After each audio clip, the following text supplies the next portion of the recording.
আজ হলো শুভ ভাইফোঁটা বা ভাতৃদ্বিতীয়া। তো প্রথমে বাবার দিক থেকে শুরু করা, কারণ আমাদের ভাই বোনের লিস্টটা প্রচণ্ড বড়, কারণ কুঁচো কাঁচা ভাই বোন তো রয়েছে, তাই জন্য বলা হয়েছিল যে তোমরা আগে নিয়মটা সেরে নাও। আমার বড় পিসেমণি তো প্রথমে ফোঁটা দিয়েই দিয়েছে, এবার তারপরে আরো দুটো পিসেমণি এসেছিল বাবাকে ফোঁটা দেওয়ার জন্য। যে যত দূরেই থাকুক না কেন, বোনেরা বা দাদারা, বিশেষ করে ভাই ফোঁটার সময় নিজেদের বোনের কাছে বা দিদির কাছে তো যেতেই হবে বা আসতেই হবে। আর এই শুভ দিনে ভাই না থাকার কষ্ট, বা থাকলেও দিতে পারবে না এরকম একটা ব্যাপার, তার মন খারাপ যে আকাশ সমান, সেটা ভালো করেই বোঝা যায়। তো যাই হোক, এবার আমাদের পর্ব শুরু হয়েছে। এই যে এতগুলো আমার কুচো কাঁচা ভাই, সব কটাকে একটা একটা করে ফোঁটা দিলাম, মিষ্টি মুখ করালাম।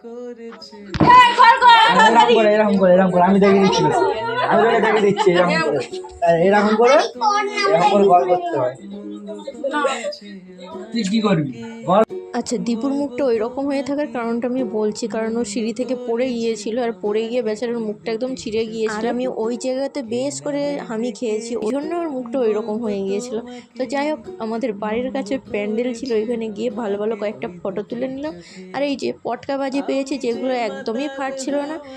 তো এই ছিল আমার ছোট্ট একটা ভাইফোঁটার ভিডিও। কেমন লাগলো অবশ্যই জানিও। দেখা হচ্ছে পরের ভিডিওতে। আজ তবে আসি, বাই।